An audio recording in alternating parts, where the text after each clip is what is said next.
আল্লাহর নবী বসে আছেন মসজিদে। হযরত আলী গিয়ে বলতেছে, ইয়া রাসূলুল্লাহ, এই পৃথিবীতে 10 জন মানুষকে, 10 জন সাহাবীকে আপনি জান্নাতের সার্টিফিকেট দিয়েছেন। রাসূল বলে, আলী রে, আমি জান্নাতের সার্টিফিকেট দেই নাই, জান্নাতের সার্টিফিকেট দিয়েছেন আমার আল্লাহ। আলী বলতেছে, হুজুর আমি কি তার মধ্যে আছি? আল্লাহ রাসূল বলে, থাকবা না কেন, তুমি 4 নম্বরে আছো। 1 নম্বর আবু বকর, 2 নম্বর ওমর, 3 নম্বর ওসমান, 4 নম্বর হলো আলী। আলী বলতেছে, রাসূলুল্লাহ, আল্লাহ যদি আমাকে জান্নাতের সার্টিফিকেট দেয়, এখন থেকে যদি আমি নামাজ না পড়ি, এরপরেও আল্লাহকে আমাকে জান্নাত দিবে। আল্লাহ রাসূল চমকে উঠছে, এটা কোন কথা? আলী বলতেছে, ইয়া রাসূলুল্লাহ, আল্লাহ তো আমাকে জান্নাতের সার্টিফিকেট দিয়েই দিছে, এখন থেকে যদি নামাজ না পড়ি, এরপরেও কি আল্লাহ আমাকে জান্নাত দিবে? আল্লাহ রাসূল বলেন, আলী তুমি সব বাদ দিবার পারো, কিন্তু আল্লাহ তোমাকে জান্নাত থেকে বাদ দিবে না। হাদিস আছে বিস্তারিত, হুজুরি কলব ব্যতীত করছেন কালো নামাজ তোর হবে না। এই গানটা বোঝানোর জন্য বলতেছি, একটু মনোযোগ দেন।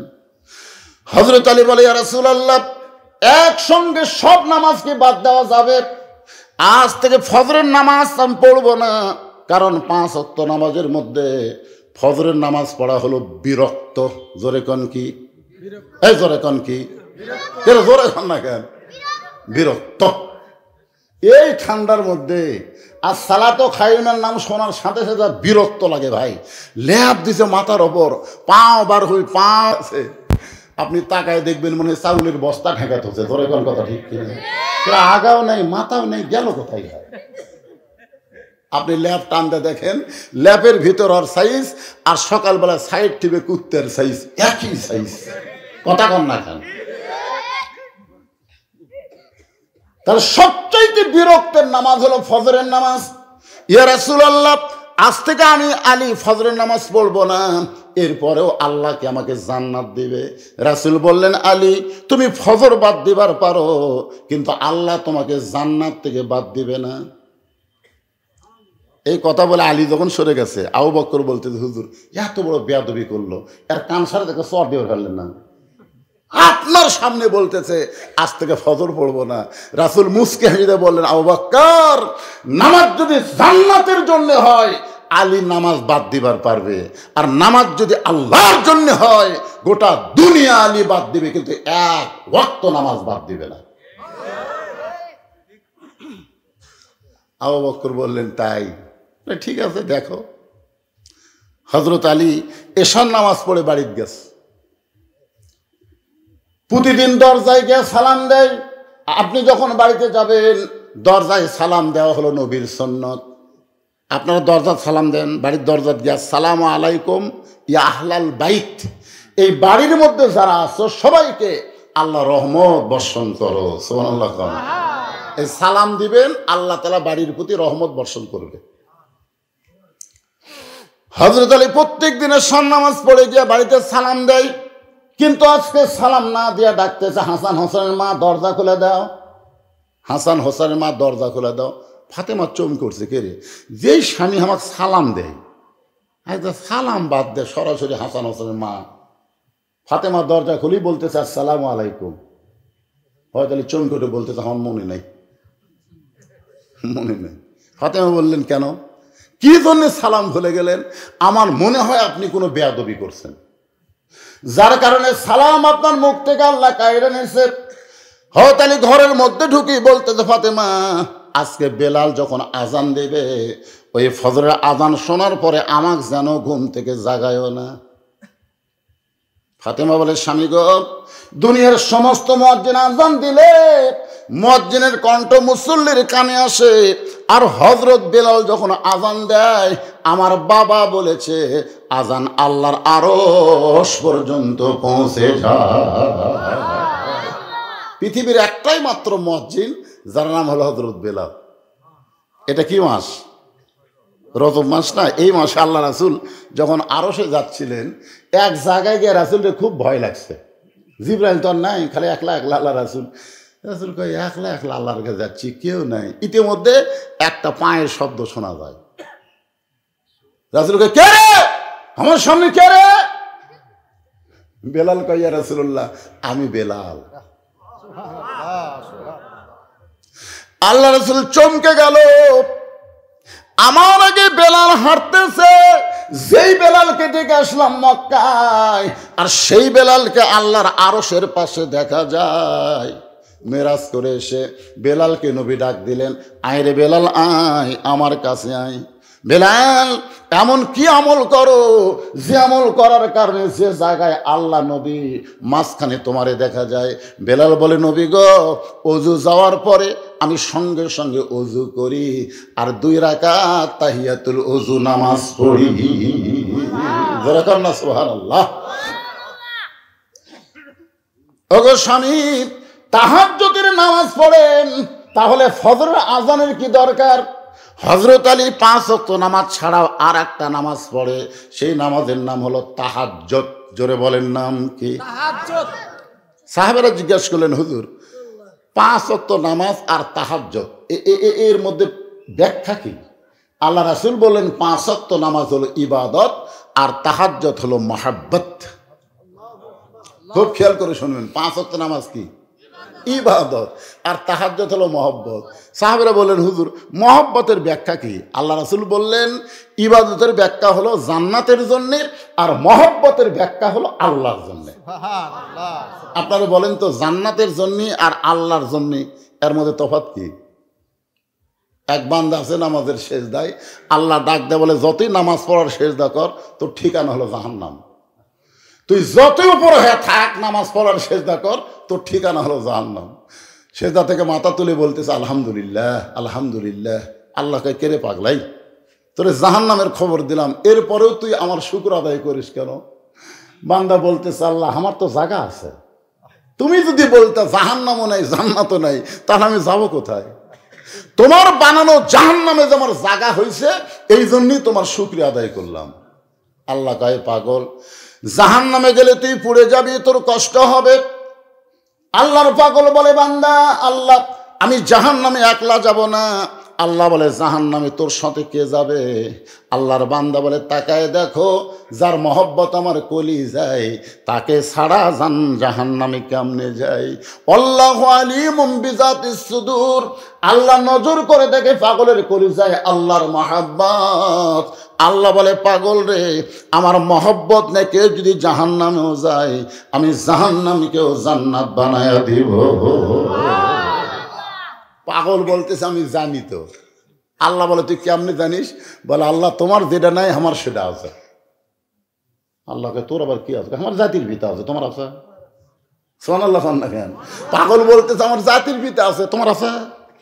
আমার জাতির পিতা তোমার মহব্বত নিয়ে নমরুদের আগুনের চুলার মধ্যে পড়ে গেলে তুমি যদি শান্তির বাগান বানায় দিবার পারো, সেদিন থেকে আমার বিশ্বাস, তোমার মহব্বত যদি আমার কলিজার মধ্যে থাকে, তুমি জাহান্নামকেও জান্নাত বানাইয়া দিবা।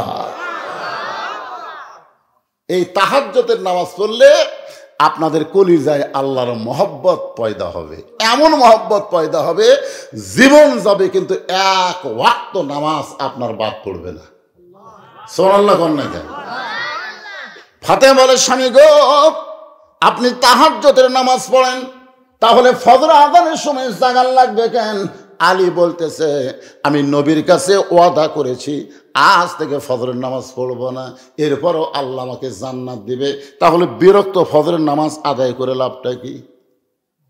ফাতেমা মুস্কি মুস্কি হাসতেছে, কারণ কেউ না চিনলেও স্বামীকে তার বউ চিনে। জোরে কান ঠিক কিনা? আপনাকে সবচাইতে বেশি চিনে কে? আপনার বউ। আমি যত বড়ই হুজুর হই, আমার বউ কিন্তু আমার কোনোদিন হুজুর কয়নি। একদিন আমি কইছিলাম, দেখি তুমি একটু আমাকে হুজুর করে ডাকো তো, কেমন লাগে? যখনই কিছু লাগবে, সাদিয়ার আব্বা আসেন, সাদিয়ার আব্বা ভাত খান, সাদিয়ার আব্বা গোসল করেন। কিসের সাদিয়ার বাপরে? হুজুর আসেন, ভাত খান, হুজুর যান, গোসল করেন, আর বউ খালি মুসকি মুসকি হাসেন। হাসো কেন? বলে, জনগণ আপনাকে চিনে না, এই জন্য হুজুর কয়। আমি আপনাকে চিনি গো, হুজুর হয় এত সহজ হয়। সেই দিন বুঝেছি, আমার কেউ না চিনলো আমার বউ চিনে। তোর এখন কথা কন না কেন?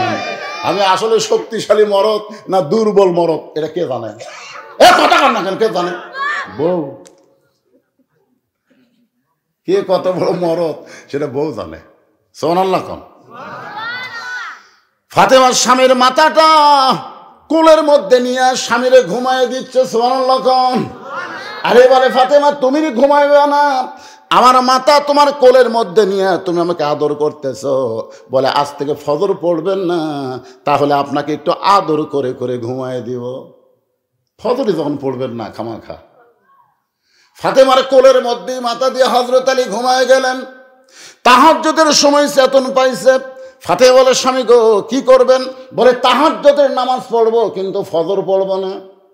তাহাজ্জুদের নামাজ শেষ করলে হযরত বেলাল যখন আসসালাতু খায়রুম মিনান নাওম, ঘুম হইতে নামাজ অতি উত্তম, সঙ্গে সঙ্গে হযরত আলী জুব্বা হাব্বা গায়ে দিয়া মাথায় পাগড়ি পরে বাড়ির থেকে যখন বের হয়, ফাতেমার সামনে দাঁড়ায় বলে কোথায় যাবেন? বলে ফজরের নামাজ দেখতে। ফজরের নামাজ এতদিন ভিতরে ঢুকে নামাজ পড়েছি, আজকে বাহির থেকে নামাজ একটু দেখবার চাই। যেই মাত্র বলেছে এতদিন ভিতরে ঢুকে নামাজ পড়েছে, আজকে বাহির থেকে নামাজ দেখবার চাই। আপনারা বলেন তো, এতদিন ভিতরে ঢুকে নামাজ পড়েছে, এটা কিসের ভিতর? মসজিদের ভিতর।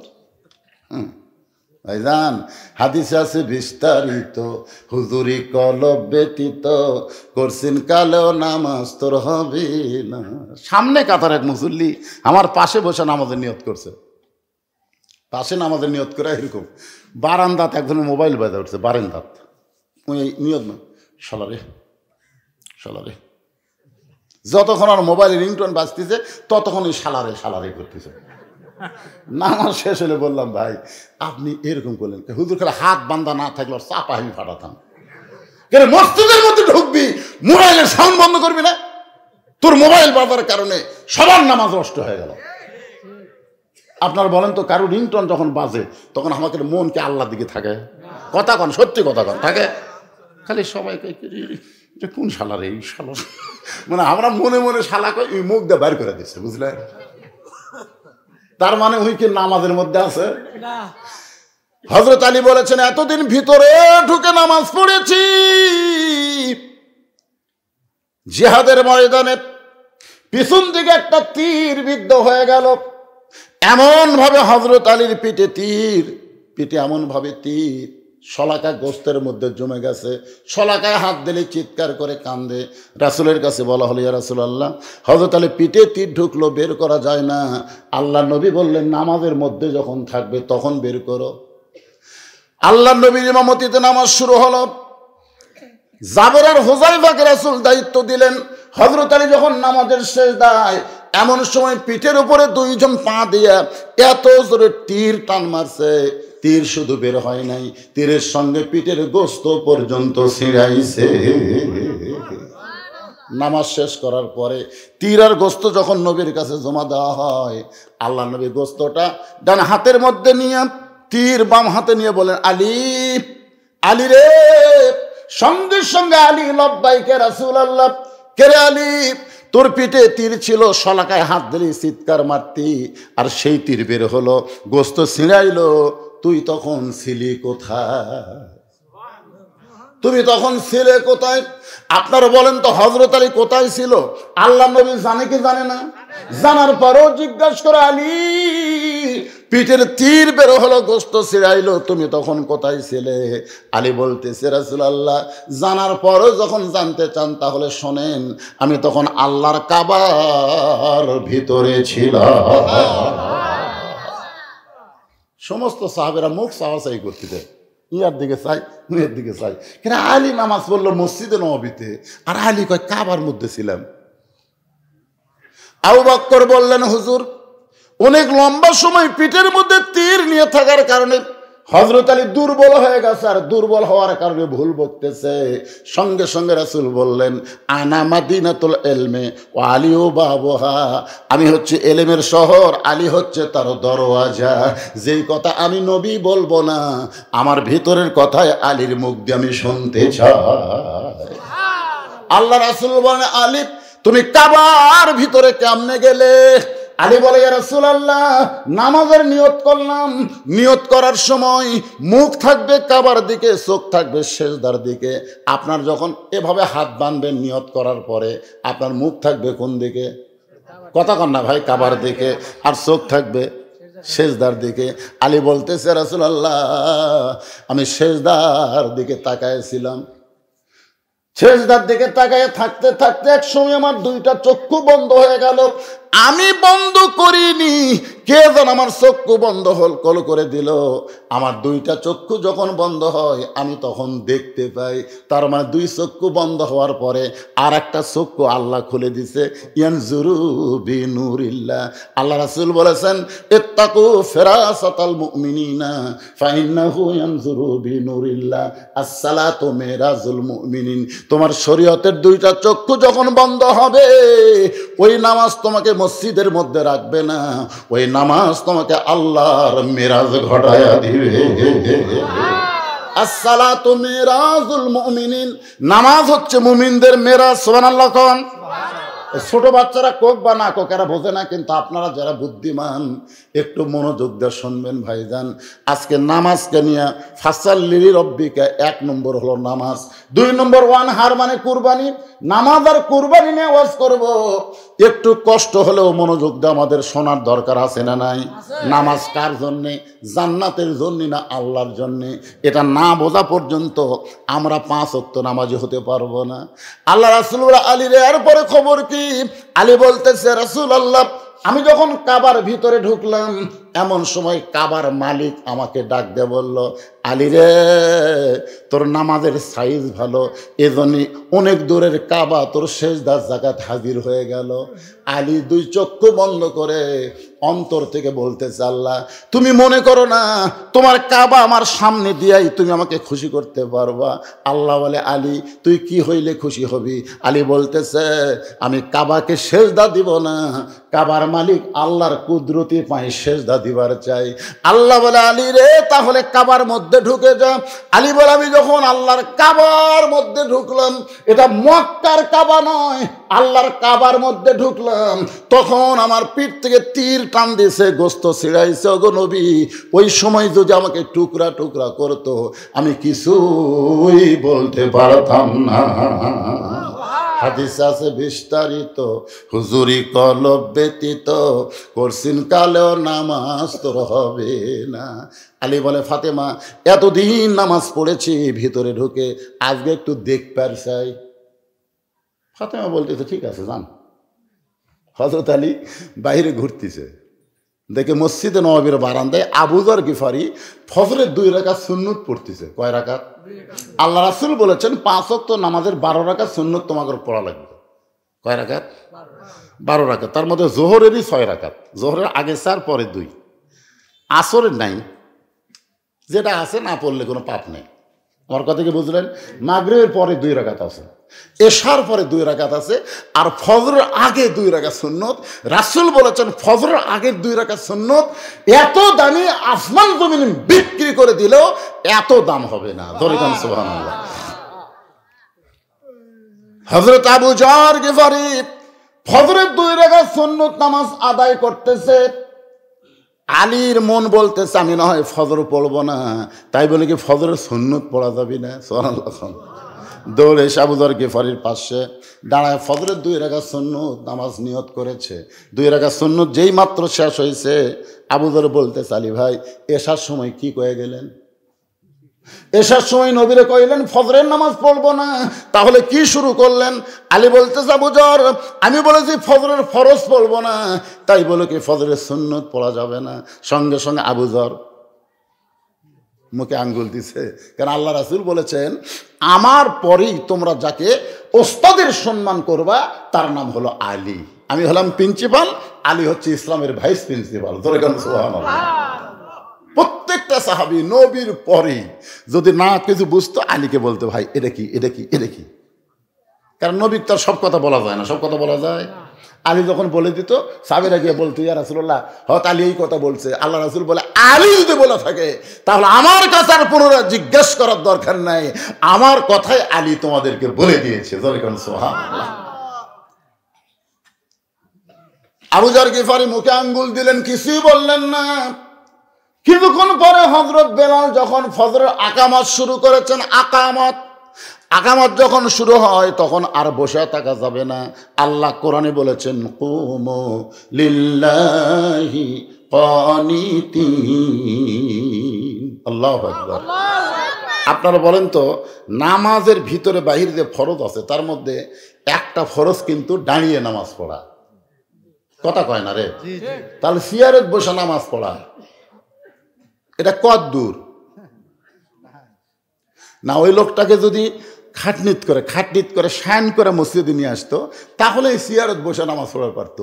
ওই হেঁটে হেঁটে এসে চেয়ারত বসে, এই লক্ষণ ভালো? আরে ভাই কথা কন রে। আজ থেকে 20 বছর আগে বাংলাদেশের কোন মসজিদ অনুবীক্ষণ যন্ত্র দিয়ে খুঁজলেও আমরা চেয়ার দেখবার পাইনি। কথা কন না? এখন সব কয় হুজুর আমরা হজ করবার যাই, দেখি মক্কা মদিনাত বহু চেয়ার। হুজুরকে মক্কা মদিনা তোর দলিল হচ্ছে আল্লাহর কোরআন। আল্লাহ যেখানে ডাইরেক্ট বলেছেন কুম, কুম মানে কি দাঁড়াও, লিল্লাহে কার জন্য? আল্লাহর জন্য। কানিতিন মানে আনুগত্য দিয়া। নামাজের মধ্যে কোনো ভণ্ডামি চলবে না। চেয়ারের বসে হেলান দিয়া, তুই কি চেয়ারম্যান? আসলে জামাতে নামাজ পড়ার 1 নম্বর গুরুত্ব হলো কাতার সোজা করা। জোরে কোন কি সোজা করা? জামাতে নামাজ কিন্তু আপনি ইটি একজন উঠি একজন উঠি একজন উঠি একজন ইনকা দাঁড়ালে নামাজ হবে না। জামাতে নামাজ আদায় করবার গেলে সবচেয়ে গুরুত্বপূর্ণ বিষয় হলো কাতার সোজা করা। আর কাতার সোজা করতে গেলে পায়ের গোড়ালির সঙ্গে গোড়ালি মিল করা লাগবে। তো যেই ব্যক্তি চেয়ারে বসছে ওর গোড়াকুটি আলাদা। আপনারা বলেন তো, সামনে কাতারে ফাঁকা থুয়া পিছনে কাতারে নামাজ হবে? কথা কয় না রে? কথা কয় নামাজ হবে? তাহলে সামনে যে চেয়ারকে বসলো ওই জায়গাটা গোটালি ফাঁকা থাকলো, কেন ওর পায়ের গোড়ার সাথে গোড়ালি মিল হয়নি, ওই মুসল্লির মধ্যেই পড়েনি। তাহলে অক ধরে কি করা লাগবে? একলা না পারলে 2 জন অক ধরবেন, ওই হাতত একজন এই হাত চেয়ার সহ ধরে বারান্দার থুয়া আসবে। থাক সারা বারান্দা থাক, তুই সামনে কাতারে, তুই মাজুর, তুই কমজোর। আর মাজুরের জন্য জামাত পড়া লাগবে না, ঘরে বসে নামাজ পড়বেন। যারা সরকারি চাকরি করে বুড়া বয়সে তোর চাকরি করা লাগে না। সরকার জানে যৌবন হামাক দিছু, বুড়া বয়সে তখন পেনশন দেবো। জোরে কোন কথা ঠিক কিনা? যারা যৌবন করে নামাজ পড়ছে, বুড়া বয়সে যে ঠিক মতো পড়বার নাও পড়ে, যেটি পড়ুক, শুয়ে থেকে পড়ুক, আর খাড়া হয়ে পড়ুক, আর কাটিয়ে পড়ুক, আর বসে পড়ুক, আল্লাহকে যৌবনের সবের পেনশন আমি আল্লাহ তোকে দিয়ে দিলাম। জোরে কোন যেই মাত্র হযরত বেলাল কদ কামাতিস সালাহ বলেছে, হযরত আলী আসলো বারান্দায়। জোরে বলেন কোথায়? বারান্দায়। যেই কদ কামাতিস সালাহ কইছে, এক দৌড়। এ বাচ্চারে নামাজের রদ হচ্ছে বাজান, এক দৌড়ে সামনে কাতারে আবু বকর আলী হযরত ওমর যেখানে আছে ওই 2 জনের মাঝখানে হাত ঢুকে দিছে, মারছে চাঁড়া দিয়ে। আল্লাহু আকবার। রাসূল ফজরের সালাম ফিরে তাকায় দেখে আলী। তুই আমারই কয়ে গেলি ফজরের নামাজ পড়বি না, আবার সামনে কাতারে তোকে দেখতেছি, কারণ কি?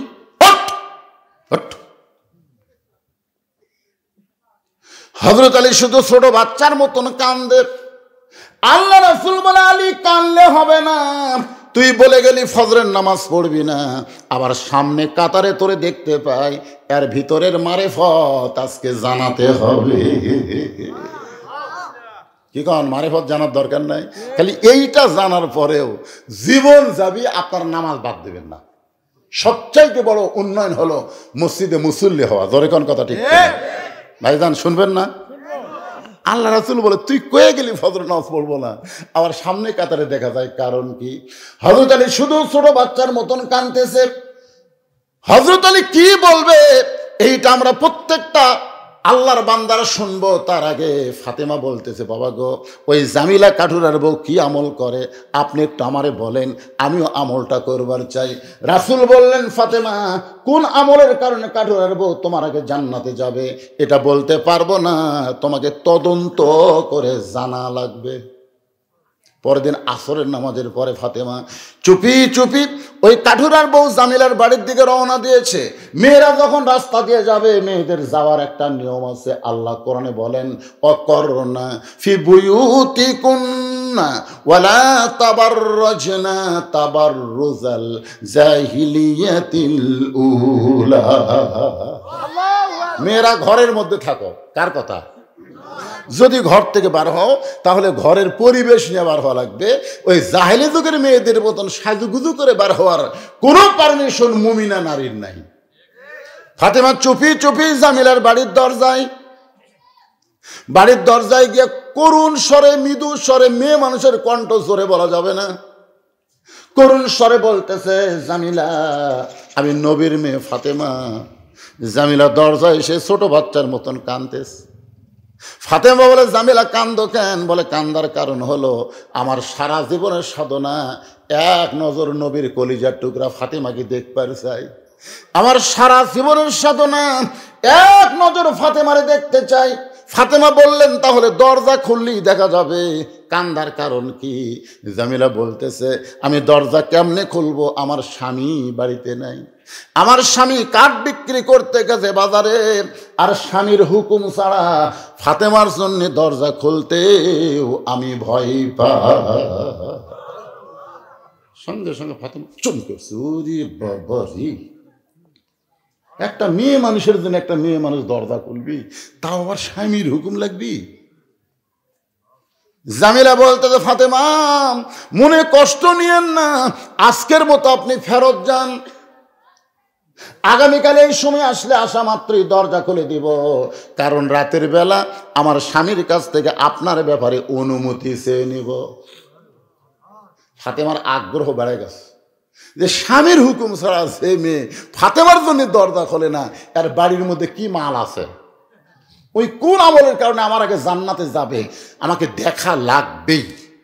আপনার কোন তো আকর্ষণ বাড়ে না কমে? খালি কইছে গাছের কাছে যাইও না, আদৌ নবী ফিরাই তাকায়নি, কিন্তু হাওয়া খালি বারবার তাকায়। কি জন্য আল্লাহ নিষেধ করলো রে? ওর মধ্যে কি মাল আছে? শয়তান কয়, তুই যখন বারবার তাকাস তাহলে হামাকার বাইরে থাকা চলবি না। জান্নাতের মধ্যে আছে কয়, হাওয়া মাল আছে। আল্লাহ নিষেধ করার কারণ জানো? ওইটার ফল খালে তোমাকে আর জান্নাত থেকে বাইর করে দিবার পারবি না রে। আর যদি না খাও, আল্লাহ আজকে হতে কালকে বাইর করে দিবি, কিন্তু ওই ফল খালে যে পেশাব পায়খানা হবি, ওটাকে হাওয়া জানে। জান্নাতের মধ্যে সবই আছে, কিন্তু পেশাব পায়খানা নেই। যখন কি নাই? তো যখন ওই ফল খাচ্ছে, ওরে বাবা পেশাব পায়খানা। আল্লাহ এখন কয়, পেশাব পায়খানা করবার গেলে আর জান্নাত থাকা যাবি না, দুনিয়ার যাওয়া লাগবে। এই দুনিয়া হলো পেশাব পায়খানা করা। যখন কি করা? আপনারা বলেন তো, পায়খানার যায় আপনি কি সারাদিন থাকতে পারবেন? পায়খানার যদি সারা জীবন থাকতে না চান, সারাদিন থাকতে না চান, তার দুনিয়াতে এসে আপনার এত থাকবার জন্য 5 তলা বাড়ি বানাচ্ছেন কেন? ওই মসজিদের কাছে যে বিল্ডিং ধরেছে, আমি তো বিল্ডিং দেখে আশ্চর্য করি, এত বড় বাড়ি। দুনিয়া হলো পেশাব পায়খানা করার জায়গা। যেমন আল্লাহ পাগলা পায়খানা করবার যে বারবার চাই না, তার দুর্গন্ধময় জায়গায় তোমার জন্য আমি সুন্দর জান্নাত বানায় রাখছি। তোর এখন কথা ঠিক না?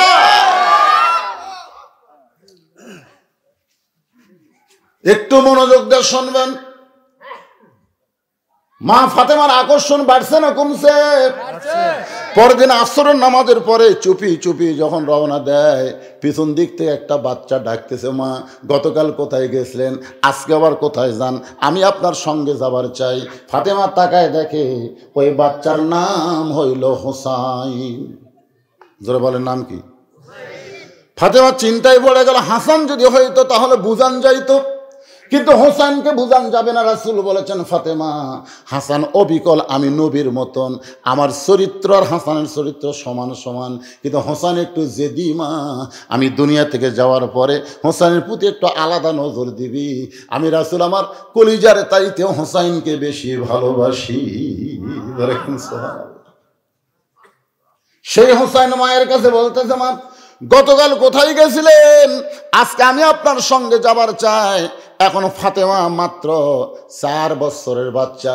হোসেনকে সঙ্গে করে নিয়ে ওই জামিলার বাড়ির দরজায় হোসেন চিল্লায় বলে, মা এই ভাঙ্গা বাড়ির ভিতরে এমন কি আছে? গতকালও আইছিলেন, আবার আজ গাইছেন, এই বাড়িতে এমন কি আছে মা? এই বাড়িতে আপনি কেন আসেন? এই বাড়ির মানুষই আপনার কাছে যাবার পারে না। জোরে গান সুবহানাল্লাহ। প্রত্যেকটা সন্তান তার মাকে ভালোবাসে, কম না বেশি? আমার মা হয়ে এই বাড়ির দরজা আসবে কেন?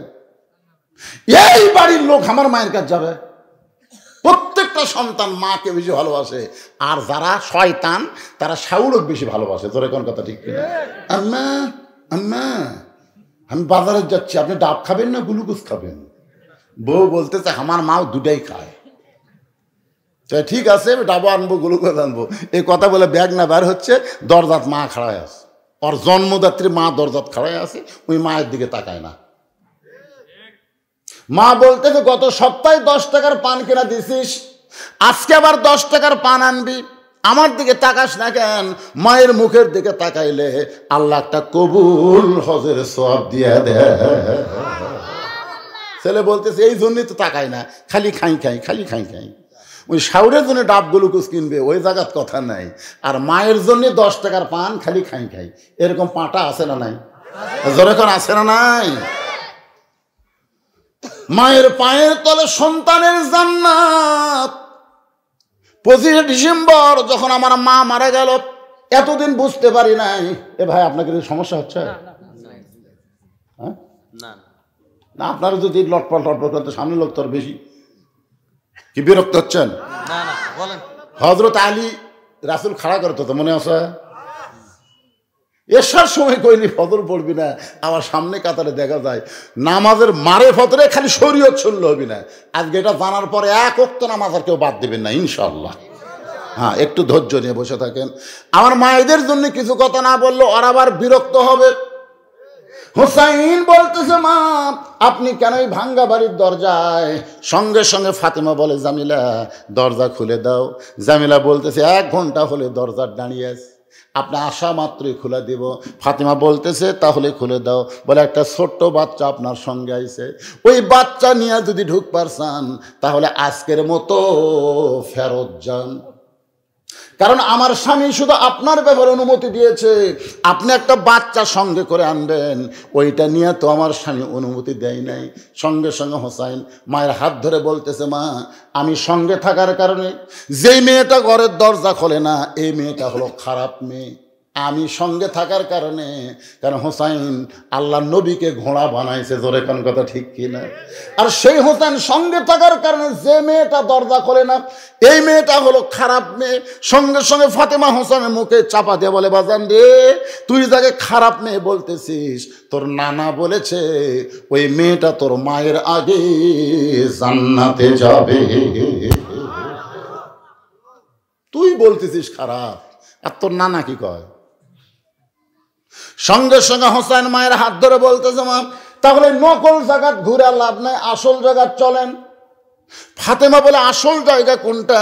হোসেন বলতেছে আসল জায়গা হলো মনে বড় আশা ছিল আমি যাব মদিনায়। সবাই বলেন মনে বড় আশা ছিল আমি যাব মদিনায়। এই গানটা প্রথম যখন আব্দুল আলিম দিনাজপুরে কইছে, তখন দিনাজপুর লোকেরা কয় আব্দুল আলিম ভাই গানটা ভুল, আপনি গানটা এভাবে গান, মনে বড় আশা ছিল আমি যাব মক্কা মদিনায়। আপনি মক্কা বাদ দিয়ে শুধু মদিনার কথা বলেন। আব্দুল আলিম বলে রে দিনাজপুরের আলেমেরা শোনো, ওই মদিনার মানুষটাকে যদি হাত করবার পারো তাহলে শুধু মক্কা না, মক্কার মালিক পর্যন্ত তোমার দখল হয়ে যাবে। উপায় নাই রে, উপায় নাই রে, উপায় নাই, নবী বিনে আল্লাহ পাওয়ার উপায় নাই। এ গান গাইলে কি গুনাহ হবে? তাহলে সবাই বলেন উপায় নাই রে, উপায় নাই রে, উপায় নাই, নবী বিনে আল্লাহ পাওয়ার উপায় নাই। হোসেন এক টানে মা ফাতেমাকে নিয়ে এসে আল্লাহ নবীর কাছে। জোরে গান কার কাছে? না না ও মামা, তুমি আমার মাও কার কাছে পাঠাছা? একটা কাঠুরের বউ জামিলা আমার মায়ের আগে জান্নাতে যাবে কোন আমলের কারণে? এইটা জানার জন্য আমার মা কষ্ট করে ওই কাঠুরের বইয়ের কাছে যায়। ফাতেমার হাত ছাইড়া দিয়ে নানার হাত চাপে ধরে বলতেছে, বলো না কোন আমলের কারণে? আমি তো জানি আমার মায়ের চাইতে শ্রেষ্ঠ কোনো নারী এই দুনিয়াতে নাই। দরকার সুবহানাল্লাহ। এটা প্রত্যেকটা সন্তানই বলবেন, আমার মায়ের চাইতে শ্রেষ্ঠ কোনো নারী এই দুনিয়াতে নাই। সবাই বলেন, আমার মায়ের চাইতে শ্রেষ্ঠ কোনো নারী এই দুনিয়াতে দুনিয়াতে। আজকে বউ বুঝবি, মায়ের কথা ফিস করে কয়, তোমার মা ভালো না, তোমার চাপাত জুতে আমার ভাই, তুই মরে গেলে বউ পাওয়া যাবি রে, তোকে ছাড়া দিলে বই রব নাই। কার বিরুদ্ধে কথা বলতেছিস? একবার যদি গেলে এই কথা কর, তোবা করি, ওরে বাবা এটা বেটা রে, এর কাছে আর মায়ের বিরুদ্ধে কথা যাবি না। আর যেই বেটা মায়ের বিরুদ্ধে কথা শোনা কয়, আসলেই তাই গো, আমার মা, তখন বুঝবেন ওই বেটা না, ওই পাতা। জি, বেটার পাটার মধ্যে কম বেশি আছে না নাই? কথা কন। মায়ের বিরুদ্ধে, বাপের বিরুদ্ধে কোন বউ যদি আপনার কাছে বলে, বুঝবেন সে বউ ভালো না। বউ কি করছে রে? বাপ আমার জন্য কি করছে? একটু চিন্তা করে দেখবেন। হোসাইন নানার হাত ধরে বলতেছে, নানা, কোন আমলের কারণে আমার মাকে আপনি এই কাঠুরের বউ জামিলার কাছে পাঠাইছেন? কোন আমলের কারণে আমার মায়ের আগে জান্নাতে যাবে? এটা আপনি বলেন। আপনি সব কিছু জানেন। আল্লাহ সব কিছু আগে কাকে জানায়? নবীকে জানাই। মায়ান্তিকু আনিল হাওয়া ইন হুয়া ইল্লা ওয়াহুই ইউহা। আল্লাহ রাসূল বলেছেন, আমি যা জানি তোমরা তা জানো না, আমিও জানি না। আল্লাহ যদি আমাকে না জানায়, তাহলে সর্বপ্রথম আল্লাহ কাক জানাছে? কথা কয় না রে ভাই। সর্বপ্রথম তো নবী জানে না। তার নবী না বলে তার মেয়ে পাঠাচ্ছে কাঠুরের বইয়ের কাছে। এটা হোসাইন রে, ছোট্ট না মানুষ, 4 বছরের বাচ্চা, 4 বছরের বাচ্চা নানাকে বলতেছে, নানা, কোন আমলের কারণে ওই কাঠুরের বউ জামিলা আমার মায়ের আগে জান্নাতে যাবে? না বলা পর্যন্ত তোমার হাতটা আমি ছাড়বো না।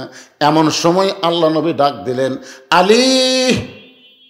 সঙ্গে সঙ্গে আলী বলে, লব্বাইকে রাসূলুল্লাহ, দেখ তোর বেটা কিভাবে আমার হাত ধরছে। বললে, আলী বল, কোন আমলের কারণে ওই কাঠুরের বউ ফাতেমার আগে জান্নাতে যাবে? আলী বলতে, হুজুর আপনি কিন্তু নিষেধ করছিলেন। রাসূল বললে, আজকে আমি বিপদত পড়ছি, বল। সুবহানাল্লাহ বলেন। তার মানে কোন আমলের কারণে ফাতেমার আগে কাঠুরের বউ জান্নাতে যাবে এটা আলী জানে। সুবহানাল্লাহ কন না কেন? কিন্তু আল্লাহ রাসূল নিষেধ করেছে। কিন্তু আজকে হোসেন যেভাবে হাত চাইপা ধরছে, এখন বাধ্য হয়ে বলতেছে, বল। ফাতেমা দৌড়ে এসে বলে, স্বামী গো, আমার আগে কাঠুরের বউ জান্নাতে যাবে এই কথা আপনি জানেন, কিন্তু আমারে বলেননি কেন? আলী বলতেছে, আল্লাহর নবী যদি নিষেধ করে তাহলে আমি কেমনে বলবো? আজকে যখন বলার হুকুম দিল, তাহলে শোনো ফাতেমা, তোমার কি মনে আছে একদিন দুপুর বেলায় তুমি আমার কাছে কাঁদতেছিলে? আমি বললাম, ফাতেমা কান্দো কেন? ফাতেমা বলে, স্বামী গো, হাসান হোসাইন ক্ষুধার জ্বালায় কাঁদতে কাঁদতে ঘুমায় গেছে, এখন ঘুম থেকে উঠে খাবার চাবে, কিন্তু ঘরের মধ্যে খাবার কিছুই নাই, আপনার পকেটেও টাকা নাই, এটাও আমি জানি। এখন হাসান হোসেনকে কি খাবার দিব এই চিন্তা করে আমার ওন্না খানা আপনার কাছে এনে দিলাম। এই ওন্না বিক্রি করে যেই টাকা হবে, এই টাকা দিয়ে হাসান হোসেনের খাবার কিনবেন। আলী বলে, ফাতেমা তোমার ওন্না আমি জামার পকেটের মধ্যে ঢুকালাম। জামার পকেটের মধ্যে নিয়ে হযরত আলী বাজারের মধ্যে ঘুরতেছে, কিন্তু পকেট থেকে ওন্না বের করে খরিদ্দারের সামনে ধরতে পারে না। কারণ যদি ধরে আর খরিদ্দার যদি বলে, আলী ভাই ওন্নাটা কার, আমি যদি বলি আমার বউ ফাতেমার, তখন খরিদ্দার মনে মনে চিন্তা করবে, যেই স্বামী বইয়ের জিনিস বেচা খায় এই স্বামী হলো দুর্বল স্বামী। যে স্বামী বইয়ের জিনিস বেচা খায় এটা কি স্বামী? আপনারা বলেন তো, হযরত আলী দুর্বল না সবল? আসাদুল্লাহিল গালিব। আল্লাহ বলেছেন, ইসলাম প্রচারের ব্যাপারে, প্রসারের ব্যাপারে, ইসলামকে প্রতিষ্ঠার ব্যাপারে আলী হচ্ছে আমার সিংহ। সুবহানাল্লাহ। কিন্তু হযরত আলী অন্য পকেটের মধ্যে চিন্তা করতেছে এটা বের করে কেমনে বিক্রি করব। এমন সময় এক খরিদ্দার এসে সালাম দেয়, বলে আলী ভাই আপনি মনে হয় কিছু বিক্রি করবেন। আলী শুন করছি কেরে, আমি কিছু বিক্রি করবো। এই খরিদ্দার কেমনে জানলো? আলী বলে ফাতেমা তাকায় দেখি খরিদ্দার একটা ব্যাগ ফাঁক করে ধরেছে। আমি ওন্না বের করে ব্যাগের মধ্যে দিলাম। খরিদ্দার একটা আবারও ওন্নার দিকে তাকালো না। ওই ব্যাগের মাথা ধরে আমাকে 6টা দেরহাম দিয়ে চলে গেল। আমি 6টা দেরহাম নিয়ে খাবার দোকানে গিয়ে বললাম, ভাই এই 6টা দেরহামের যা খাবার হয় তাড়াতাড়ি টোপলা করে দাও, আমার হাসান হোসেন ঘুম থেকে চেতন পেয়ে কান্না শুরু করে দিবে। দোকানদার 6টা দেরহামের খাবার টোপলাম, যেই মাত্র আমার হাতে দিবে আমি 6টা দেরহাম দোকানদারকে দিব। এমন সময় এক ফকির এসে আমাকে সালাম দেবে, বলে আলী ভাই আমার বাড়িতে আজকে 3 দিন হলে না খাওয়া। আলী রে যদি পারো আল্লাহর হস্তে আমাকে দান করো। আমি আলীর এত রাগ হয়ে গেল, আমার হাসান হোসেনের জন্য খাবার কিনেছি আর এইটা ফকির চাচ্ছে। আমি রাগ করে যখন ফকির কিছু বলতে যাব, এমন সময় আল্লাহর কোরআন বলতে সাম্মা সাইলা ফালা তানহার, আলী রে সাইলকারীর সঙ্গে খারাপ ব্যবহার করিস না। আলী বলে ফাতেমা আমি তখন 6টা দেরহামের মধ্যে 1টা দেরহাম ফকিরকে দিব আর 5টা দেরহাম নিয়ে খাবার নিব। এই নিয়ত করে ফকিরকে যখন 1টা দেরহাম দিবার চাই, এমন সময় আল্লাহর কোরআন বলতেছে অমা তুনফিকু মিন শাইইন ফি সাবিলিল্লাহি ওয়াফা ইলাইকুম ওয়া আনতুম লা তুজলামুন। আলী রে ফকিরকে 1টা দেরহাম দিলে আল্লাহ তোকে 10টা দেরহাম দিবে, ফকিরকে 2টা দেরহাম দিলে আল্লাহ তোকে 20টা দেরহাম দিবে। 6টা দেরহাম যদি ফকিরকে দেশ রে আলী, আল্লাহ তোকে 60টা দেরহাম দেবে। আলী বলে ফাতেমা আল্লাহর কোরআনকে বিশ্বাস করে ফকিরকে যখন 6টা দেরহাম দিলাম, যেই ফকির কাঁদতেছিল সেই ফকির হাসতে হাসতে যখন চলে গেল, এমন সময় খাবার দোকানদার বলতেছে আলী ভাই আপনার সন্তান ঘুমের মধ্যে আছে, চেতন পাইলেই কানবে। খাবার টোপলা না নিয়ে ফকিরকে দান করে দিলে, এখন টোপলার খবর কি? আমি তখন বললাম ও দোকানদার 1 টোপলা খাবার দিয়ে আমার হবে না, তুমি 2 বস্তা খাবার প্যাকেট করো। আলী বলে ফাতেমা দোকানদারকে 2 বস্তা খাবার প্যাকেট করার কথা বলে আমি বাজারের মধ্যে ঘুরতেছি, এমন সময় একজন ব্যক্তি উট নিয়ে আসতেছে, আমাকে ডাক দেয়, বলে আলী ভাই অযথা বাজারে ঘোরার কি দরকার, উটটা আপনি কিনে নেন। আলী বলতেছে ভাই 1টা পয়সাও আমার পকেটে নাই, তাহলে তোমার উটটা কেমনে কিনবো? উটওয়ালা বলতেছে ভাই 100 দেরহামে বাকিতে উটটা কিনেন, বিক্রি করে আমার টাকা দিবেন, এটাও কি আপনি পারবেন না? আলী বলে ফাতেমা এমন সুযোগ জীবনে কোনোদিন পাই নাই, সুযোগ গ্রহণ করার জন্য 100 দেরহাম দিয়া উটটা কিনে যেই মাত্র উটের বাজারে, চারিদিক থেকে খরিদ্দার আমাকে সেকে ধরে বলতেছে এত বড় জ্ঞানী হইয়া, এত বড় জ্ঞানের সম্রাট হইয়া উট বেচা খান, লক্ষণ তো ভালো না। সবাই কই আলী ভাই এই ব্যবসা কবে থেকে ধরলেন, এই ব্যবসা কবে থেকে ধরলেন? আলী বলে ফাতেমা রে হঠাৎ একজন খরিদ্দার এসে আমার সালাম দেয়, আলী রে উটটা আমি কিনবো, আপনি কি আমার দিবেন? কত দাম নেবেন? আলী বলতেছে তুমি একটা বলো তো ভাই কত দাম হবে? খরিদ্দার আমার কানে কানে কয় 160 দেরহাম দিয়া দিলাম। আলী বলে ফাতেমা রে 160 দেরহামে উটটা বিক্রি করে উটওয়ালাকে 100 দেরহাম দিয়া বাকি 60টা দেরহাম নিয়ে দোকানে গেলাম, যা বললাম ও দোকানদার ভাই 60 দেরহামের খাবার দেন। 60 দেরহামের 2 বস্তা খাবার 2 কান্দে নিয়ে আমি বাড়ির দিকে রওনা দিলাম। ফাতেমার দরজার কাছে আসছি, দরজা বন্ধ হয়ে গেল।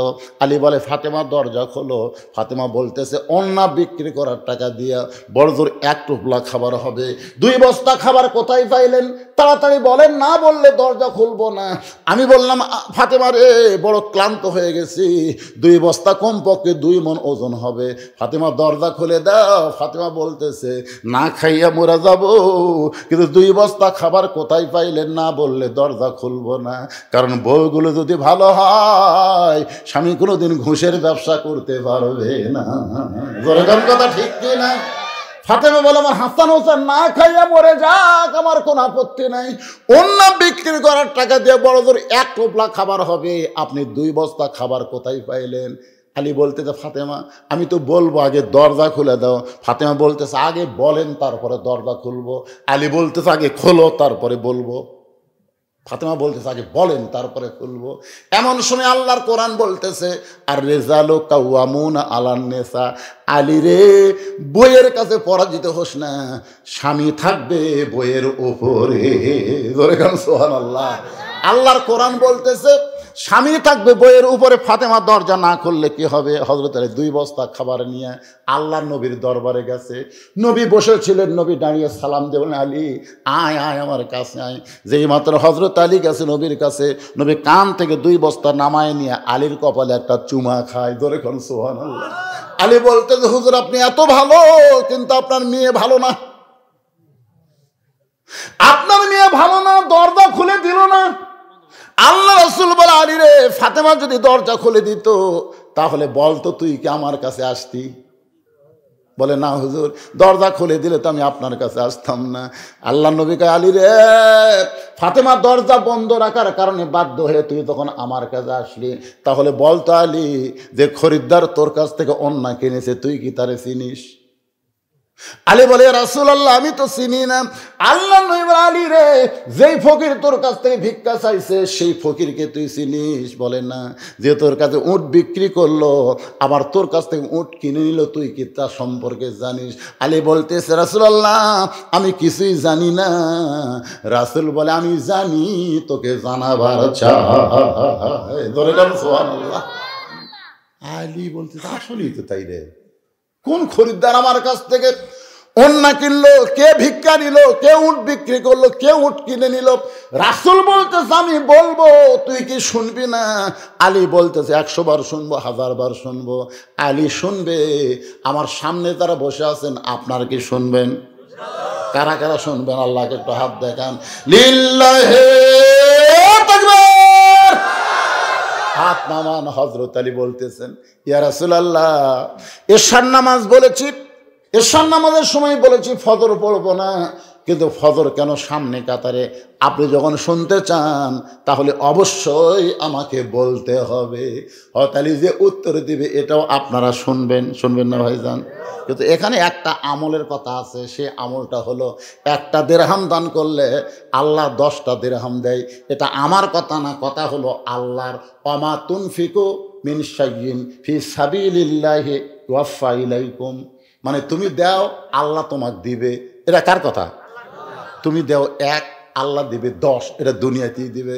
এখন মসজিদের জন্য আমি মাত্র 5টা মিনিট, আমাকে বলছে হুজুর আপনার জামাই যখন আদায় করছে তখন খুব একটা বেশি লোক নাই, এখনও তো খুব একটা বেশি লোক নাই, তারপরেও যারা আইছেন ভাইজান এই কোরআনের আয়াতকে বিশ্বাস করে 100 টাকা দিবেন, আগামীকাল আল্লাহ আপনাকে 1000 টাকা দিবে। যদি বলেন হুজুর আগামীকাল কেমনে দিবে?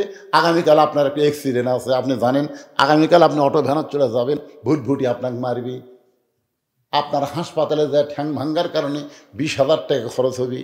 আপনি কি চান যে বিপদ আপদ মুসিবতের মধ্যে পড়েন? আপনি কি চান? আসাদকাতু তারুদ্দুল বালা। এই জন্য মসজিদের পাগল হইয়া আল্লাহর ঘরের জন্যে এমন কোন আল্লাহর বান্দা আছেন 1,000 টাকা দিবেন, আল্লাহ 10,000 টাকা আপনাকে দিয়ে দিবে। বিশ্বাস করা লাগবে কোরআনকে। যদি না করেন তাহলে তো কোনো আসলে লাভ হবে না। কিরা না এই সময় এটাই উঠবি, পেশাবের কথা বলে আর বহুমূত্র হবে। আল্লাহ কয় এতক্ষণ বক্তা ওয়াজ করলো, তোরকে লড়া নেই চড়া নেই। আর যেই মসজিদে চাই লাভ ধরিস কেরা? রোগ দেওয়ার মালিককে, ভালো করার মালিককে। এখন যারা দান করবেন খালি তারাই উঠবেন। আছেন কোন আল্লাহর পাগল? আপনার কি বাকিও লিখছেন না খালি নগদ? আচ্ছা ঠিক আছে, নগদ বাকি দুটোই হবে। যদি কেউ টাকা না নিয়ে আসেন তাহলে বাকি লেখা দেবেন ভাইজান আল্লাহর ঘরের জন্য, আল্লাহর হস্তে। 500 টাকা নগদ আর 500 টাকা বাকি। কে?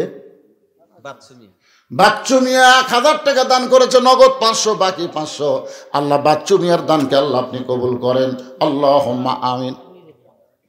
এই মিডিয়াদের পক্ষ থেকে তোর নামটা কি? রিমন 500 টাকা দান করেছে আল্লাহর ঘরের জন্য। দেখেন মিডিয়া নিয়ে আইছে 500 টাকা দান করে দিল। আল্লাহ এই ছেলেটার ব্যবসার মধ্যে বরকত দিয়ে দেন। জোরে কোন আমিন, আরো জোরে কোন আল্লাহুম্মা আমিন। কে দিল? শহীদুল ইসলাম 500 টাকা দান করেছে। আল্লাহ শহীদুলের দানকে আল্লাহ আপনি কবুল করেন, আল্লাহুম্মা আমিন। কোন দেশে থাকে? তো মালয়েশিয়া থেকে 500 টাকা দিলে হবে, এটা একটা দান হলো। বিদেশ থেকে 500 টাকা করছে দান। সাদ্দাম আল্লাহ দানকে আল্লাহ আপনি কবুল করেন। আল্লাহ নেক নিয়ত নিয়ে লেখাপড়া করে একজন 100 টাকা দান করছে, আল্লাহ কবুল করেন। লিল্লাহি তাকবীর। জহুরুল ইসলাম মেম্বার সাহেব 2000 টাকা দান করেছে, আল্লাহ মেম্বরের দানকে আল্লাহ আপনি কবুল করেন। আল্লাহ নেক নিয়ত নিয়ে লেখাপড়া করেন। ইলিয়াস হোসেন 1000 টাকা দান করছে, আল্লাহ দান কবুল করেন। আল্লাহুম্মা আমিন। কবুল করো ভাইজান। আপনাকে 100 টাকা দেওয়ার মতন পকেটের টাকা নাই, আজকে দান করেন রে, আল্লাহর কোরআন বিশ্বাস করেন, আগামীকাল আপনাকে আল্লাহ 1000 টাকার বরকত দিয়ে দিবে, বুঝবারই পারবেন না। অসুখ বিসুখ ব্যারাম বেদি অনেক কিছু থাকে না, এগুলো ডাক্তার দেখার লাগবে না। খালি 100 টাকা দেন, 1 বছর কোনো ডাক্তার কাছে যাওয়া লাগবে না, আল্লাহর হস্তে বিশ্বাস করে দেওয়া লাগবে। ভাই পলানোর কোনো সুযোগ নাই, কুটি যাবেন। মানুষ প্রত্যেক ধাপে ধাপে মৃত্যুর দিকে যায়। আপনারা মনে করছেন টাকাতে মানুষ চলে যান, কিন্তু আপনি মৃত্যুর দিকে অগ্রসর হচ্ছেন, কবরের দিকে হাঁটতেছেন। 1000 টাকা বাকি হোক, বাকি হোক, তাহলে লেখেন ইমন 1000 টাকা বাকি, আল্লাহর ঘরে করছে দান। আল্লাহ ইমনের দানকে আল্লাহ আপনি কবুল করেন। আল্লাহ নেক নিয়ত নিয়ে কি নাম গাজী 1000 টাকা দান করেছে, আল্লাহ গাজীর দানকে আল্লাহ আপনি কবুল করেন। আল্লাহুম্মা আমিন।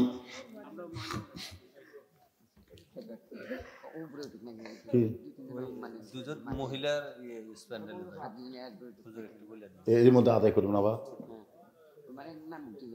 আচ্ছা ঠিক আছে, অসুবিধা নেই। আগে তো হয়তো দেয়নি, এখন আবার দিবে। আগে একবার দিচ্ছেন, আচ্ছা ব্যাংকত যে আপনার টাকা কি একবারই থন না বারবার থন? বারবার কেন থন? যে বেশি হবে তো একবার দান করছেন থেকে আরেকবার দেওয়া যাবে না তা কিন্তু না। যতবার দান করবেন জান্নাতের ব্যাংকে আল্লাহ তত অ্যাকাউন্ট বাড়ায় দেবে। মহিলা প্যান্ডেলে 2 জন আদায় করবে আমার মা, আল্লাহর রাস্তায় আপনারা দান করবেন। আজকে আপনাদের ওয়াজ আমি অনেক বেশি করছি, মা খুশি হয়ে দান করবেন। আল্লাহর একজন বান্দা 200 টাকা দান করছে, আল্লাহ কবুল করেন। আবুল হোসেন 500 টাকা দান করলো, আবুল হোসেনের দানকে আল্লাহ আপনি কবুল করেন। আল্লাহুম্মা আমিন। কবুল করো। আরেকজন আল্লাহর বান্দা 500 টাকা দান করছে, আল্লাহ দানকে কবুল করেন। আল্লাহ নেক নিয়ত নিয়ে আসা পড়া করেন। আল্লাহুম্মা আমিন। এ দুনিয়া রবে না কো চিরকাল, একদিন ভাঙবে রে বাজার। সূরা কাউসারের মধ্যে আগে নামাজ, তারপর ওয়ানহার মানে কি? কুরবানি। এই কুরবানি মানে আল্লাহর জন্যে, আল্লাহর জন্যে ত্যাগ করা। পকেটে টাকা আছে তারপরও দান করতেছেন না, তার মানে বোঝা গেল আল্লাহর জন্যই যদি কুরবানি না করতে পারেন ওই টাকাটা আপনার অন্য খাতে খরচ হয়ে যাবে। আল্লাহর ঘরে সবচাইতে বড় দান হলো আল্লাহর ঘরে দান করা। আপনার মসজিদের কি করবেন? দোতলা করবেন না কি করবেন? নিয়ত কি? দোতলা করবে, মাশাআল্লাহ। এই জন্য সিমেন্ট দেন। যদি কেউ মনে করেন হুজুর মসজিদ যখন কাজ শুরু হবে আমি তখন 5 বস্তা সিমেন্ট দেব, এই নিয়তে আল্লাহর রাস্তায় দিয়ে দেন। দেন ভাই, সবাই দেন। এই গামছার মধ্যে দেন না কেন? একবার দিয়েছেন আর একবার দেন, দেন আল্লাহর রাস্তায় দেন। আল্লাহ আজকের মাহফিলে সভাপতি নাকি আপনি?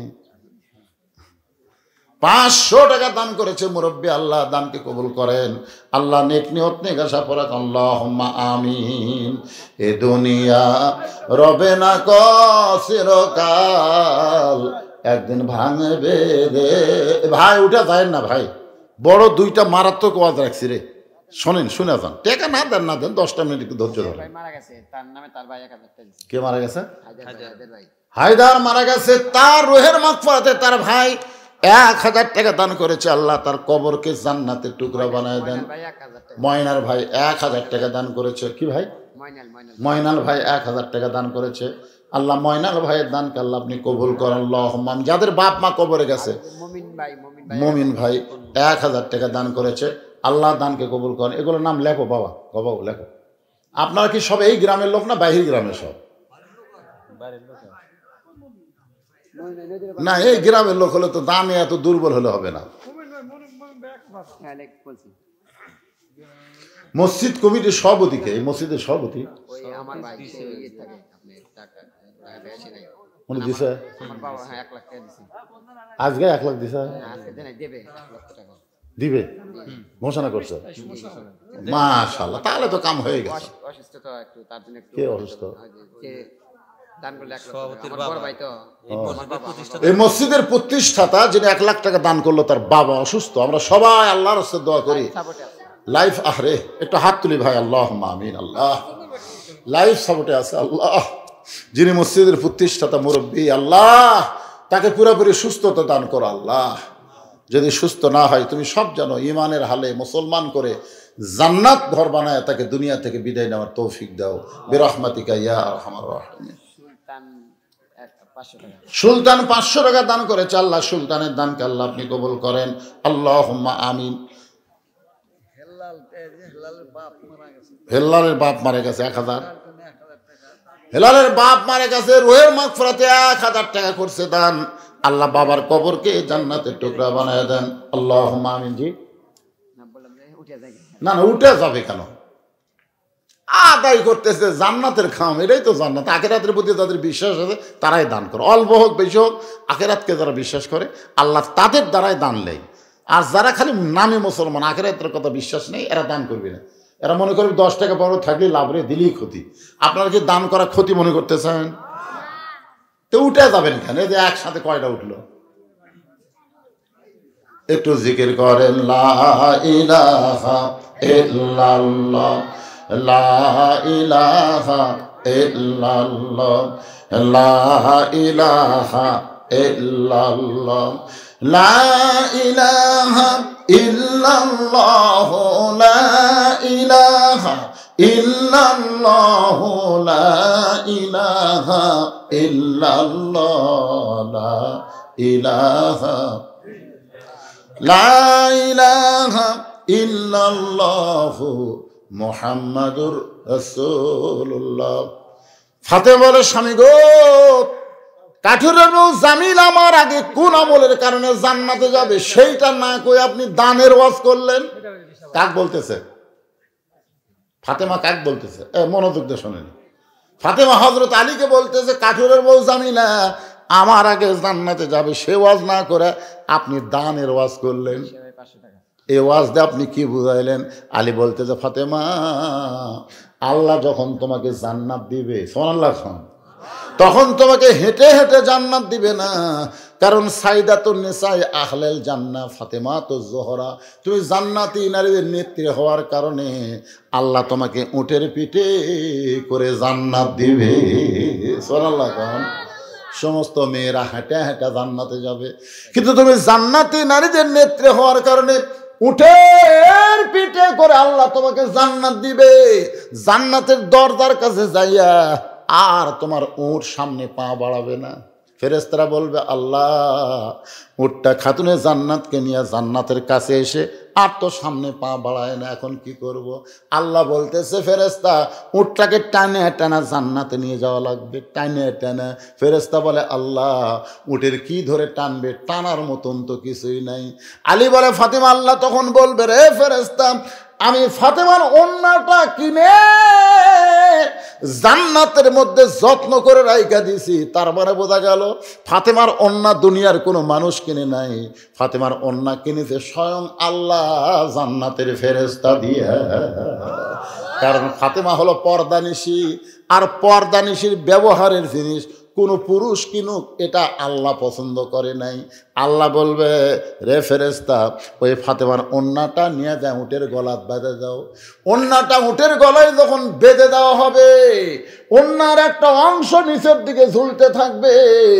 আল্লাহ বলে, ফেরেশতারা রে, এখন ওই উটটাকে টেনে টেনে কে নিয়ে যাবে? ওই কাঠুরের বউ জামিলা। জামিলা কোথায় রে? কারণ তোমার স্বামী সব সময় দোয়া করতো, আল্লাহ আমার যে বউ নবীর বেটি ফাতেমার জন্যে আমার হুকুম ছাড়া দরজা খোলে না, আল্লাহ গো নবীর কোলে একটা ফাতেমার জন্যে আমার যে বউ স্বামীর হুকুম ছাড়া দরজা খোলে না, আমার এই বউটাকে তুমি সবার আগে জান্নাত দিও। আলী বলে, ফাতেমা, স্বামীর দোয়া আল্লাহ কবুল করে। স্বামী যদি বউকে নিয়ে দোয়া করে, এই দোয়া আল্লাহ ফিরে দেয় না। এখন কাঠুরার দোয়া আল্লাহ কবুল করেছে। তুমি হইলা জান্নাতি নারীদের নেত্রী, তুমি জান্নাতে সবার আগে যাবে, কিন্তু স্বামীর দোয়া কবুল করার কারণে আল্লাহ বলবে, জামিলা আমার ফাতেমাকে টেনে টেনে জান্নাতে নিয়ে যা। তুমি মনে করবা আমাকে জান্নাতে নিয়ে যাচ্ছে, ওই কাঠুর জামিলা টেনে টেনে যখন জান্নাত নিয়ে যাবে, আলী বলতেন, যেন ফাতেমা উটের পিঠ থেকে তোমার পা জান্নাতে পড়ার আগে ওই কাঠুরার বইয়ের পা জান্নাতে আগে যাবে। লিল্লাহ। সঙ্গে সঙ্গে ফাতেমা বলে, আল্লাহ যে মেয়েরা পর্দার মধ্যে থাকবে আর যে মেয়েরা স্বামীর কথা মতো চলবে, এই সকল মেয়েদেরকে ফাতেমা জামিলার সাথে জান্নাত দিও। এক নম্বর কথা হলো যে মেয়েরা কার মধ্যে থাকবে, পর্দার মধ্যে থাকবে। দুই নম্বর কথা হলো স্বামীর কথা মতো চলবে। এই ওয়াজ শোনার পরে মেয়েদের আর কোনো ওয়াজ আছে? যেখানে আছে মায়েরা, ও মা, স্বামী যা তাই মনে করেন না মা। রাসূল বলেছেন ফাতেমা রে, আল্লাহ বাদ দে কাউকে যদি সেজদা দেওয়ার হুকুম থাকতো তোরে বলতাম আলীর পায়ে সেজদা কর, আলীর পায়ে সেজদা কর, কিন্তু আল্লাহ ছাড়া কাউকে সেজদা দেওয়ার হুকুম নাই। এই কথার দ্বারা রাসূল বুঝাই দিলেন মেয়েদের কাছে আল্লাহর পরই সবচাইতে দামি ওই মহান ব্যক্তি হলো তার স্বামী। জোরে কোন কথা ঠিক? আর আমাদের গুলা চোখ উল্টে, চোখ গরম করে। স্টার জলসা জি বাংলা দেখবার মানা করলে ওরে বাবা রে, ভাতি খামো না রে, ভাতি খাবি না, তাও স্টার জলসা জি বাংলা দেখবে। আমি মা বোনদের অনুরোধ করি, মা ওয়াজ শুনতেছেন আলহামদুলিল্লাহ, আজকে তওবা করেন। যেই ভারত আমাদের বাবরি মসজিদ ভাঙ্গা রাম মন্দির তৈরি করছে, সেই ভারতের চ্যানেল মুসলমানের ঘরের মধ্যে চলতে দেওয়া যাবে না। জোরে কথা বল না কেন, কথা বল না। ভারত কি হকের বন্ধু? 400 বছরের পুরাতন বাবরি মসজিদ ভাঙ্গা আপনার কোন তো ভারত থেকে জায়গা নাই, তো অন্য ফাঁকা জায়গাত মন্দির না বানায় মসজিদ ভাঙ্গে সে জায়গাত মন্দির বানালো, তার মানে কি? তাহলে তার কি চ্যানেল হামারা দেখো করে? আজ থেকে বলেন ভারত বয়কট, এই বলেন ভারত বয়কট। ভারতের সব কিছু আমরা বয়কট করলাম। বাংলাদেশের জিনিস দামে বেশি হোক তাও নেবেন, এই ভারতের শালা কোনো কিছু নেবেন না। আমাকে ব্যবসা করে খায় আর আমাকে কলজার পাও দিছে। মুসলমান নামাজ না পড়লো মসজিদকে জীবনের চাইতে ভালোবাসে। ধরে কোন কথা ঠিক? বিশ্বাস করেন, আপনাকে গ্রামের মসজিদ যদি কেউ ভাঙবার আসে, নামাজি বাধা দেওয়ার আগে বেনামাজিরাই জীবন দিবি। নামাজ না পড়তে পারি রে, মসজিদ আল্লাহর ঘর। আমার এলাকায় 2 বেনামাজি ঝগড়া লাগছে, বিশ্বাস যদি না করিস মসজিদ সমস্যা। আমি কই তোরা নামাজই পড়িস না, মসজিদ ছুঁয়ে কি হবে? নামাজ না পড়ি হুজুর, মসজিদ আল্লাহর ঘর বিশ্বাস করি। আমরা ঠিক মতো নামাজের দাওয়াত দিবার পারিনি, এ কারণে ওরা নামাজ পড়তেছে না। কতক্ষণ ঠিক কিনা? বর্তমান প্রধানমন্ত্রীকে বলবো যে খালি 564 মসজিদ বানালে হবে না। মসজিদে আজান দেওয়ার পরে পুলিশ কন কারা কারা বেড়া ঘরে, আজান শোনার পরে যারা মসজিদের মধ্যে ঢুকলো না ওদেরকে ধরে পাশার কাপড় খুলে 10টা করে বাড়ি। কয়টা করে বাড়ি আপনার বলেন তো? মসজিদ ফাঁকা থাকবি? তাহলে কি বোঝা গেল? সবচাইতে বড় জালেম, সবচাইতে বড় জালেম তারাই আজান শোনার পরে যারা নামাজ পড়ে না। ধরে কোন কথা ঠিক কিনা? সে জালেমদের পাশার বাড়ির দেয়, জালেমদেরকে না ধরে আলেমদেরকে ধরে। পুলিশের আর কাম নাই, কেন জালেমগুলোর পাশার বাড়ি দাও যারা আজান শোনা নামাজ পড়ে না, তার কক না ধরে ইমামক ধরে। আল্লাহর বান্দারা হযরত আলী চোখের পানি বের করে বলে, রাসূলুল্লাহ বহু চেষ্টা করেছি ফজরের নামাজ পড়বো না, বহু চেষ্টা করেছি ফজরের নামাজ পড়বো না, কিন্তু আমি নামাজ ছাড়তে চাইলে কি হবে? নামাজ আমাকে ছাড়ে না। এখানে যারা 5 ওয়াক্ত নামাজে আছেন ভাই, যারা 5 ওয়াক্ত নামাজ পড়েন, খালি একদিন একটু চেষ্টা করেন তো, একদিন এশার নামাজ না পড়ে আপনি ঘুমাতে যাবেন। একদিন আপনি কত বড় বাপের বেটা যা আপনার চোখত ঘুম ধরবি? কথা কন না কেন ভাই? তারা নামাজ পড়ে, তার কথা আমি বলতেছি। একদিন ইচ্ছা করে এশার নামাজ না পড়ে আপনি ঘুমাবার যাবেন, আপনার ঘুম ধরবি না যতক্ষণ নামাজ আদায় না করবেন। ধরে কোন কথা ঠিক কিনা? এখান থেকে বোঝা গেল নামাজ জান্নাতের জন্য না, নামাজ হলো আল্লাহর জন্য।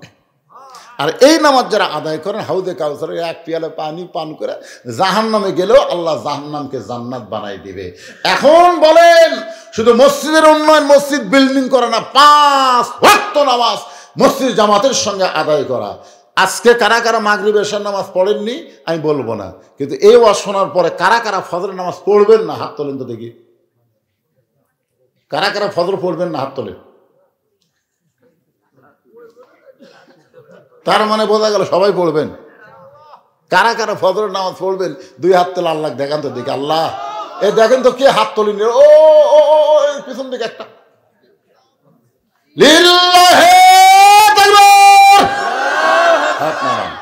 তোমাকে মসজিদের উন্নয়ন হয়ে গেছে।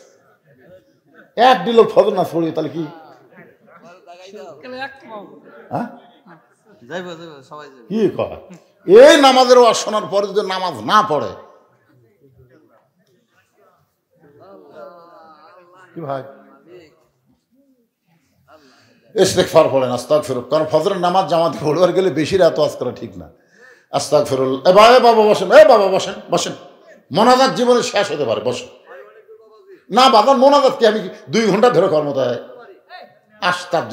মোনাজাত ছাড়া যারা যায় সবচাইতে মাথা হলো মোনাজাত। আপনার দেহ আর মোনাজাত আর দম খলিবাত। বাড়ির যাওয়ার আগে হয়তো আল্লাহ হাসপাতালে নিয়ে যাওয়ার পারে কি পারে না? ও লোকটা বলতে বহুদূর বাড়ি, আল্লাহ কাছে বাড়ির যাওয়ার আগে হাসপাতাল যা, এমন একটা হয়ে যাবি যে বাড়ির যাওয়া তো দূরের কথা, হাসপাতালে যাওয়া লাগবে। এজন্য সকলে ইস্তেগফার আস্তাগফিরুল্লাহ পড়েন। আস্তাগফিরুল্লাহ রব্বি মিন কুল্লি জামবি ওয়া তুবু ইলাই লা হাওলা ওয়ালা কুওয়াতা ইল্লা বিল্লাহিল আলিয়্যিল আযীম। আল্লাহুম্মা আমিন।